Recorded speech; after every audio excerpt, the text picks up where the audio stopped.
welcome back to the Diamond Download. I feel like it's been a minute. Has it not? Am I tripping? Did we miss a couple weeks? Yeah, we missed, I think, last week. I almost forgot how we even record. I had to figure that out for a few minutes, but I'm glad to be here. How are you, brother? Dude, I'm gladder. I'm way more glad. I'm good, man. Yo, I got the OG background. This is me in my Canadian little home office. There's nothing in here. How long are you out there for? Boxes. About a week and a half. Okay, nice. You went from what, LA back to Miami, now you're in Canada? Dude, LA, Miami, Tallahassee, and then stop over in Charlotte. Now I'm in Canada. What's in Charlotte? So, anything interesting? No, just where they made my plane go. Got it. That was it. Yeah. Dude, everything good with you? Good. Yeah, getting ready to go on vacation in a couple of days. So I'm pumped. Going to Hawaii for about a week. Nice, dude. Do you feel like you need a vacation? I don't know that it's actually going to be a vacation. I'm bringing the wife and the kids, so it's going to probably be stressful as heck, but I'm looking forward to it. Might as well be on a beach and at the pool and golfing with some ocean views. Can't wait. How are you doing? There you go. Love it, man. I'm doing good. It's like a lot of birthdays coming up. It's my dad's birthday and then my grandpa's birthday and then my birthday next week. Damn. 2 weeks. Damn, happy birthday, everyone.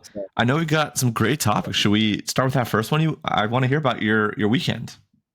Okay, so before we do that, and this isn't on the list, but I was thinking about this and I wanted your opinion. Have you ever met like a real A player? Like, okay, so everyone thinks they have A players on their team. I mean, to be fair, like I love my team and I think I think they're really, really solid, but like I wouldn't identify any one of them as like A players in particular. Okay. Hopefully they're not listening. Have you ever?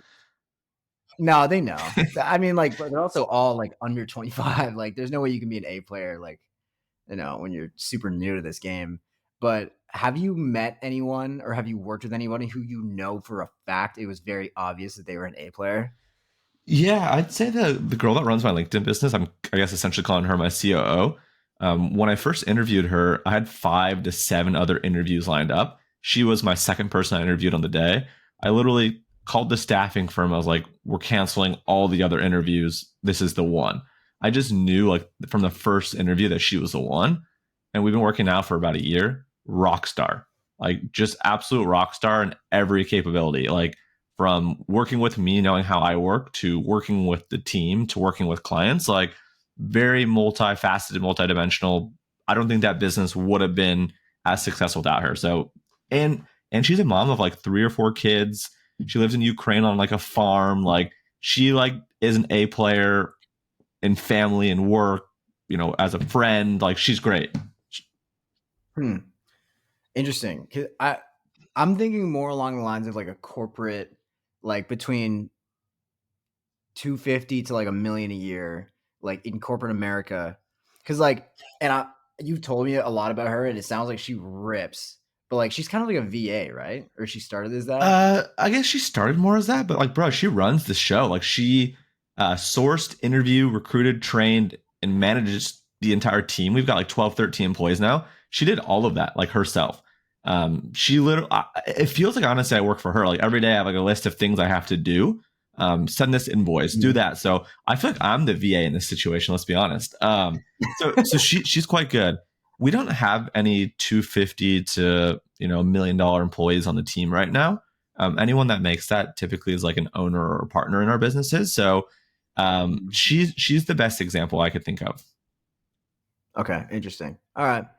Yeah, I mean that was just like it wasn't a topic. I just wanted to hear that from you. I was curious. Okay, so the first topic we actually got is 2 things I learned from Jeremy Haynes Mastermind. So for anybody who doesn't know, Jeremy Haynes is like I'm in his inner circle thing. It's like $2,000 a month. Okay. It's like a Telegram group, and then they do quarterly masterminds, and it's all in his house. It's it's just like everyone gets like bean bags in his living room, and then he talks, and then he'll have a couple speakers, and then we do like lunch and stuff, and everyone just kind of like networks and hangs out, and it's cool. And so I've been in, I think, for 3 quarters, and this is like the first one that I've been able to come to, this first like mastermind. And dude, he's just a wicked smart guy. Like he's got an agency that does $1 million a month that I think is pretty lean. Like they're mostly performance, and so like I think he only has like a handful of employees. And they just rip. They work with a lot of guys that you would probably know. Mainly info like or info ecom? Like guy. who does he work with? Info, Oh, all info. info. Yeah, and he's like, definitely worth 8 figures. And he had some insights that I thought were kind of interesting. So the first one was okay, and this is something I don't know if you've heard me say this before, where it's like I know Copy MBA's got like 3 to 5 years, like we'll just make as we'll do as well as we can, and then like after that, like it's kind of like just whatever. Like I'll probably move on to something Okay. else. He was telling me that that's literally just a belief that I have that like coaching programs and stuff can last for only 3 years because they can actually last a lot longer. And telling yourself that it can't is basically career suicide. Like, so he used to work with Dan Locke, Okay. and he's very open about this, so I can say this. But Dan Locke is, for anybody who doesn't know, he's like long time info product seller. He had this belief that courses would only last like a year, and Hmm. so he was selling. He had like a copywriting course for a while that he burned out after a year, and then a sales course that he burned out after a year. And now I think he went from making like millions a month, like 2-3 million a month, down to probably he's back to like I don't know 100K a month. Which like for Dan Locke is like I don't know where he's at, but that was a thing that he had in his head, and then it got me thinking about this idea of like a career personal brand, where it's like you have people who have existed for years and years and years, and they've done very well, and they actually do better. It's not like the first like 2-3 years of their program they crush, and then after that like they run out of money and they run out of TAM and everything. Like no, like these guys can make like 8 figures for decades. Like Tony Robbins is one of those examples where it's Yeah. like he has books and stuff. I was looking at Grant Cardone's um like store.grantcardone.com. Brother, this guy has probably in the range of like 10 to 25 courses under like $2,000 or under $3,000. And then above 3,000, he probably has like another 5 to 10. And then Wow. over 50, he's got a couple. And then under 1,000, he's got like, bro, just the most random stuff I've ever seen. Like he's got like, he's okay. Wait, if I go to all products, he's got books, he's got journals, he's got t-shirts, he's got hats, he's got wristbands, he's got like MP3s. Dude, everything. And this guy, Grant Cardone, I mean, I looked at his net worth right before this and it's like 600 million. And so like Crazy. there is 1000% room to grow and compound with a personal brand and with different products and stuff over decades. And so like that kind of gave me like a lot to look forward to because I was thinking, I was like, man, like I don't know. It kind of like would bum me out thinking like one day like I'm gonna run out of customers for Copy MBA or Inner Circle, and I won't be able to do this anymore. And then, um, but now I'm thinking like this could be a thing that I do for a really long time. Like I don't think 3 years is even close to like scratching TAM. So You know what I so mean? what Like does I that feel like there are probably. what does it do for Sorry, you? go ahead. Like what does that mindset do for you? Like do you price things differently? Do you go less hard over a longer period of time? Do you go harder because it's going to last longer? Do you introduce like a dozen courses and mini groups? Like what does this learnings do for the business in terms of like what are the changes you make? Like do you have like a quarterly or an annual membership now? Do you throw events? Like what's some of your takeaways in terms of like what's applicable specifically to your business? I think it just gives me ideas of like what else I can really do. Like it makes me look at other personal brands that have been around for a long time and think about like if I were in, like if I had that trajectory, like what would I do? Like Hermosi, like went from coaching Yeah. program, million, 2 million a month. He had a SaaS, and then now he kind of shut all that down, and now he has an agency. It's just like a complete scam agency, to be honest. Like they take like half your company. Wow. Like, well, yeah, that's what acquisition.com does. But I mean, Harmos is a savage. He's going to probably be a billionaire in the next 10 years. Then you have like, I don't know. It makes me think, it makes me enjoy it more when I'm doing it. Cause like, I think there's always like this low sort of like humming anxiety where it's like, man, like this isn't going to be a thing one day. But it's like, no, I could be 30 and doing this. And it's kind of up to me if I want to do it. And I've decided that I do. So. Heck yeah. Yeah, like how do you make this like your, for lack of a better word, life's mission? How do you make this sustainable over the long run, right? Instead of like focusing on whatever you're focusing on, it's like how do you do that, but like you're thinking multiple steps ahead and you introduce the next thing before, the other thing, right? And maybe you go like more low ticket stuff and then you have the copy MBA, and then you have like the inner circle, right? Like maybe there's different types of stepping goals and different types of products for different types of people. I was looking at the Grant Cardone thing. That's interesting. All the stuff he has, it's crazy. Yeah. It's interesting. Like all these people, like they're content creators that happen to monetize through different revenue streams, right? He's got the info, he's got the events, he's got like the real estate, he probably has like a fund. So for him, it's just like, how do you capture as much attention as possible? And then how do you help those people find their place within your ecosystem, right? I think for you, Mhm. you're picking basically, or you picked basically a space that's massive. It's like every single person needs to write on the internet with the way the world is today. And obviously, we've talked about before, like writing actually helps you be a better speaker. So it's like, I think the fact that you pick the space that's like arguably one of the largest, everyone writes. Obviously, right, everyone does marketing, everyone does sales. Like, there's a few things. I think there's so much that you can do around it, right? And maybe in 5 or 10 years, the program looks a little different. It's like, how do you leverage AI, right? Now it's like, I think humans is the way to go. And I think the best copywriters will outdo AI. But maybe in 5 or 10 years, you're like, all right, now we're doing AI copywriting or whatever it is, right? I think there's a lot of Yeah. evolutions that you can take, which is sick. Exactly. Exactly. And so, okay, so that was the first one. So the second one, and this probably won't be applicable to a lot of like new entrepreneurs, but it might be applicable to you. So he talks about how he opens his talk with, when was the last time that you had like that drive and motivation that like you started your business with, like when you were broke? Like think back, like when was the last time you had that? Like you've had basically no real like insane growth since like you first started, which is kind of true for us too. Like we went from zero to a crazy number in like less than 60 days. Yeah. Um, and we've like for the most part like been around the same level plus or minus maybe like 50K for like the last 4 months or five more, Yeah.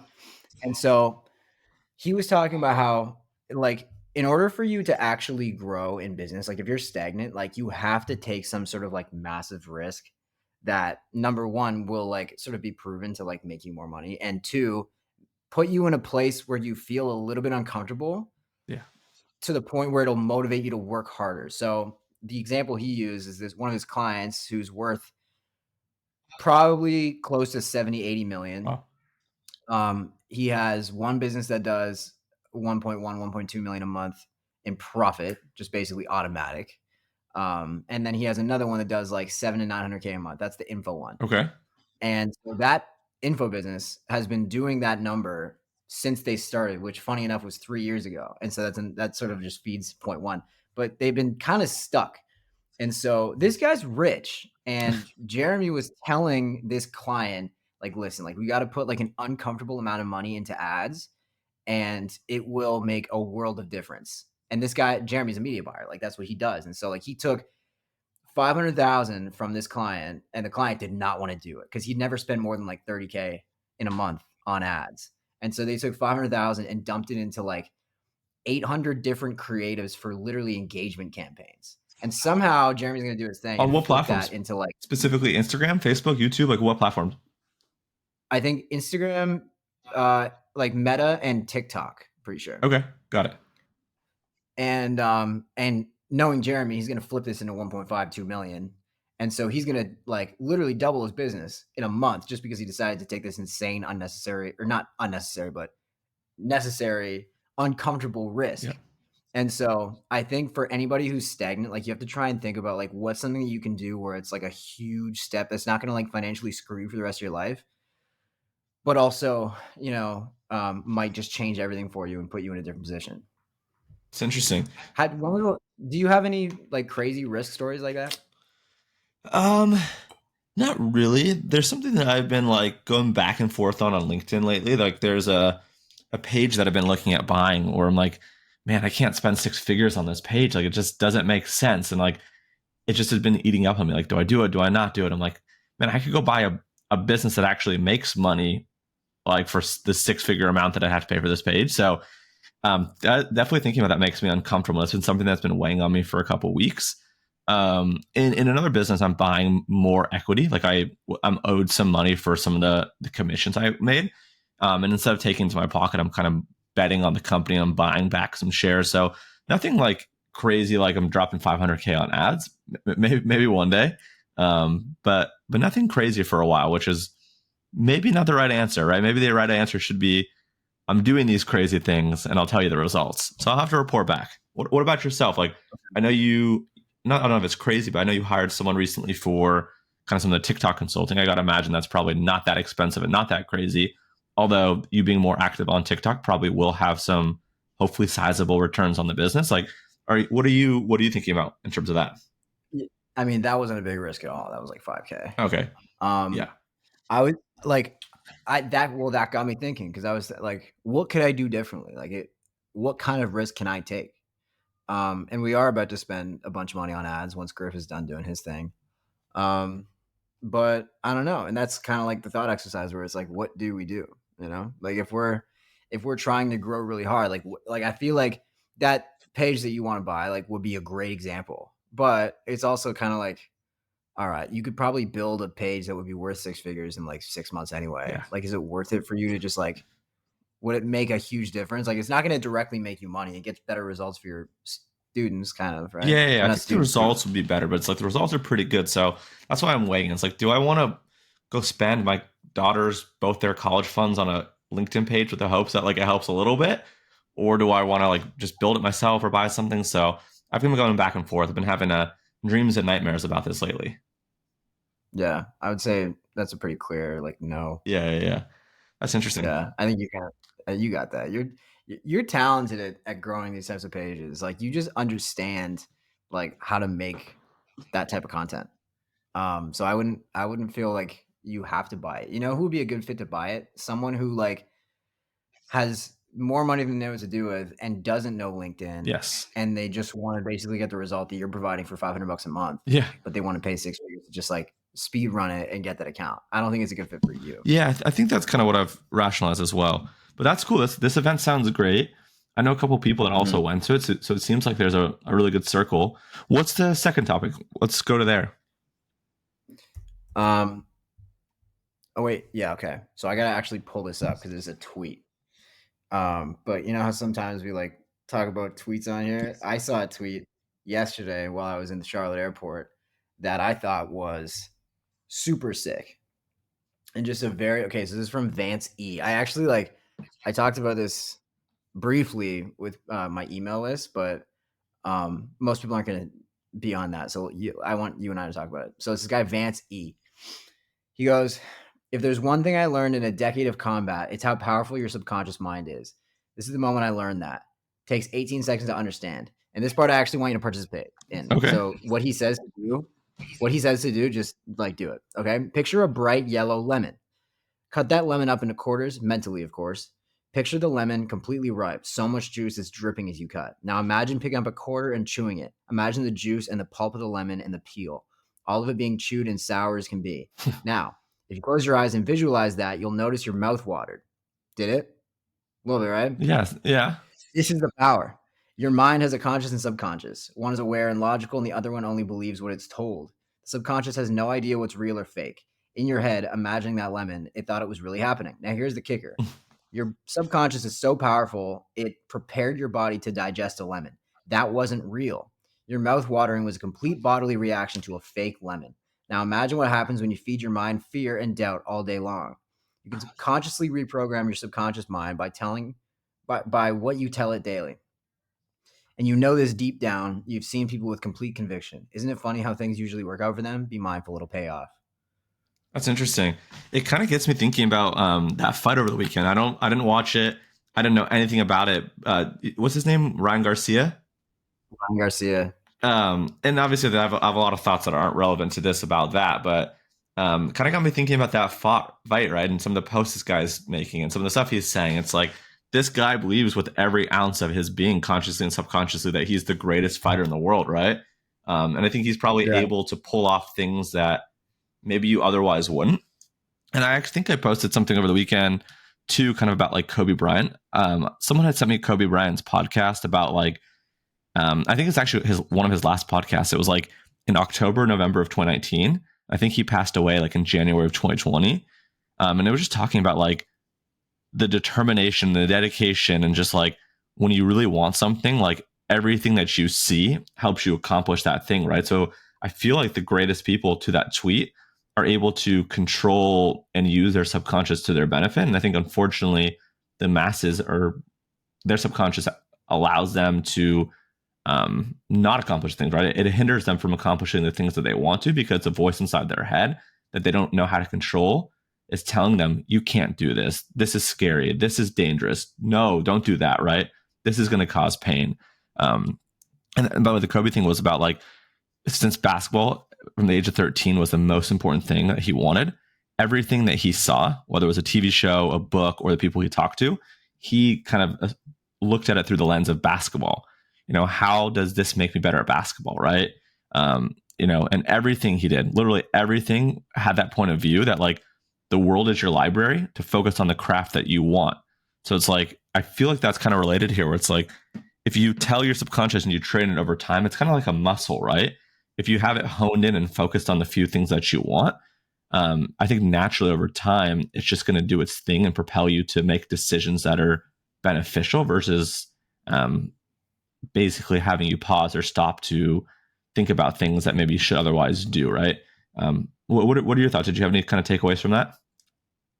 Yeah, I mean, dude, the mama mentality is huge. Yeah. Do you and I like athletes in general, bro.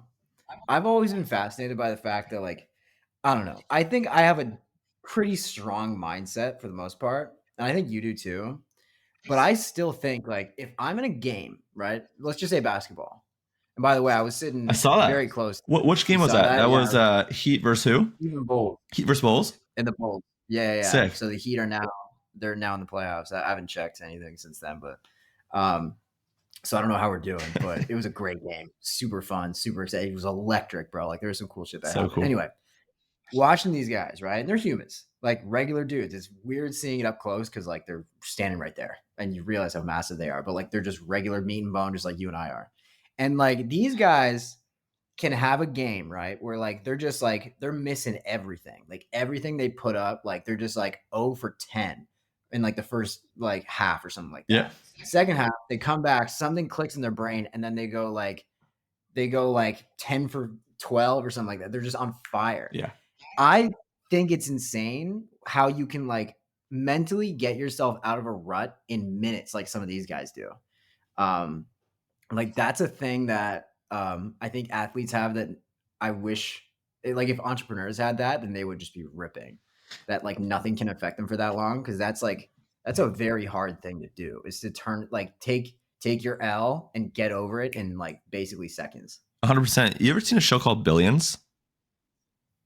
You've told me about it, but I haven't seen it. Yeah, I'm imagining there's probably some truth to this, but like they have on staff that works there. She's really high paid, essentially like a therapist, but like a performance coach. Where like there's these traders right in this show, and I'm imagining some in real life that are trading tens of millions and hundreds of millions, and potentially even billions of dollars. That if their psyche is off, like everything is off, right? Like these guys need to be so dialed in and in tune that like they just make money and they think clearly and there just can't be any distractions where she's just like this really interesting character in the show that like is really pivotal for the founders and the traders and everyone to make sure that they are in the right mindset, that they believe in themselves. And it's just like really interesting to think about that, like maybe companies should have that. And I know obviously probably some do, but I think personal brands, athletes, billionaires, I think a lot of the people that are doing it right probably have some kind of quote unquote therapist, some kind of performance coach that's really just working with them to make their thoughts work with them versus against them. So there's some interesting stuff. I like that tweet. Yeah. Interesting. Yeah. Power of self-talk, man. It's insane. I've like realized that more recently than I would like last couple of years, I've realized like, oh, if you tell yourself good things every day, like your life actually gets better. Yeah. 100%. I think it's your choice to be happy and other emotions, right? Like there's obviously a lot of cards stacked against people, but like, I think if you tell yourself things soon enough, you're going to believe it. So that was a great one. Should we wrap up with this third one? Yeah. So this is all Chase. How to become the person that people want to network with. You want to take that one, run with it? Yeah. Without disclosing kind of like the who behind this, there's been two individuals in particular that, in my opinion, are kind of miles ahead in terms of personal brand and some of the stuff that they're doing in our space. A lot larger followings than me, a lot more money than me, but they've both kind of come into my orbit in the past, I don't know, month or two. One I've got to connect with on a call, exchange a bunch of texts. Another one I didn't actually get to connect with. His buddy reached out, asked if I wanted to do this opportunity with him, but because I'm going in a different direction, unfortunately, it just didn't work out. But it just got me thinking, like, what are the things that I've done to, attract these types of people, right? And in reflection, there's a couple of people that have reached out to me recently, and a couple of people that are actually working on this podcast that I think are kind of doing something similar. And I think it's just the power of like wanting to help the people that it makes sense to help. And that, is up to your own kind of discretion of what that actually means. But for example, on this podcast, we've got James that is our producer, and he's helping us because he was a listener of the show. And he kind of recently went out on his own and he's doing his own podcast production. And, I think we're going to be hopefully a great case study and recommendation for him. But he's doing so much more for us, like even than probably than if we were paying him, right? So just like the goodwill there. And then another guy that's doing our thumbnails. I don't know his last name, how to say it. Do you know how to say his last name? It was Steven Batterina. Is that how he says his last name? Oh, that's who's doing the thumbnails? Yeah. He's doing our thumbnails. Oh, I used to work at it like back in like 2018. We worked at a coffee shop together. No, I didn't know that. And I think someone said that he was in Cold Email Wizards group, right? Yeah, he's in Client Ascension. Yeah, so but no, we used to work together. We were both poor. Oh, I didn't know that. Yeah, I didn't know that. But he, for the past few weeks, has just been reaching out, making thumbnails. Like the very first time, what I really liked about him is he watched the video that we did. I think it was the one about you buying the Ferrari, and he sent me a thumbnail. He goes, "Hey, I made this thumbnail for your episode," and like it just did a few things for me. One, it's like he was following me for a while. Two, the fact that he actually was listening to our episodes. Three, he didn't ask if he could do it. Like I get somebody DM saying, "Can I do this for you?" It's like, well, just do it or don't. Like I don't have the time to say yes or no. Like just do it, and if you do it, great. And if you don't do it, like I'm not going to even know it's missing. So he did it. The thumbnail is actually quite good. I sent it to you and James in the group. James now was like, "Hey, I actually could probably work with this guy." So they're going to work together and probably do some business, which is sick. And then the next week went by. He said, "Hey, I know you normally record around this day. I want to get you the thumbnail ahead of time." So he asked for the episode. He listened to the whole episode. He came up with the title. He came up with a thumbnail. So just both of these guys have just gone out of their way to help us without asking if they can help us, without asking for anything in return. And like, I think that's the way to do it, right? It's just like, try to offer value. And when I think about like what I do and, even what you did with me, which worked, like you just offered value. You didn't ask for anything. Obviously I paid you because that's the type of person I am. And I keep offering these guys like, "Hey, like what's your service? How can we pay it forward? Can we talk about you? Can we send you referrals? Like, what do you want? Let us know." So I just think there's something there. Do you have anyone in your circle that's kind of like done that with you, where they just have added so much value that you feel like indebted to them and you want to pay them and you want to send them as many referrals as possible? Yeah, my YouTube guys. And it's so funny because I remember we did a podcast episode months ago where I was talking about how they were like kind of on the chopping block. Yeah. But that was only because Yeah. that was only because I like wasn't using them properly. And like I've realized, first of all, the power of YouTube and how good these guys are at what they do and like how reliable they are. Like Presley is the guy behind the scenes. Presley, like, he's writing the scripts, he's like managing like actual client stuff, like he's managing the team that's doing all the editing and everything, like all process stuff. And Cam gets on like between 2 and 5 flights a week to get to jump around and see where people are going to be. So like, Wow. They were in Scottsdale. I had to do a couple of YouTube videos before I went back to Canada, so we were going to shoot him in LA. And he got on a jet at like 6 a.m. his time. It was a JSX, and then he got there at like 9:30, and he pulls up and we do some YouTube videos, and he comes with me to do because I was shooting podcasts with somebody else. Casey Adams. Yeah, I mentioned I've seen his. I don't know him. I've seen him on Instagram. He's got a good following. It looks like. Yeah, so he came with me to that, and like I pay them, pretty well. Like they have a rev share deal with me, but like I want them to just crush. Like I don't know any other agency that's doing what they're doing. Like I'll vouch for them until the cows come home. In terms of like individuals that are kind of just like up and coming hustlers, like not really. To be fair, like I don't really give anybody a chance. Like I'm pretty happy with who I'm working with Yeah. now, and I don't really need like people pitch me copywriting services all the time. It's like, Yeah, dog, can you let me same. like me? Like I'm a cop, you know what I mean? So I don't know. Like I feel like that's kind of rare though. Like I feel like it's really rare for people to like come out and like, know what they're doing and actually be valuable and actually be helpful. I've been so But lucky, still, dude. I've been so lucky. yeah. Like the select few people I've given a chance to have been like, going back to what you said, like killers. They've been A players, right? Like you, insane what you've been able to accomplish, and like, you know, it's been insane. I mean, Steven and James, like with them and their help, like it's just crazy, right? Like, so I think like that is so important. Is like just put yourself in situations to win. Just offer value to the right people. Again, right people subjective, the people that you already vibe with, like the people that you're listening to their content, you're reading their content, you're engaging with already. If you're really, without calling them fans, like if you're a true fan, you might as well work with those people, whether it's for free to get reps or testimonials or case studies, or whether you're getting paid and just be all in. Like you're paying the guys on YouTube, but like they could just treat you like another client, but they probably treat you and probably everyone they work with like you're their only client, which is actually a key important differentiation. So that's cool. I love that. They did say I am their favorite client. They said I'm the best on camera. I believe that. So, I believe that. You're it's very kind of natural. cool. I believe that. I appreciate that, man. Anyway, that I think wraps it. Thanks everybody for watching this episode of the Diamond Download. Chase, thanks for having me once again, and I'll see you next week. Cheers, Brother. brother. Cheers. Bye.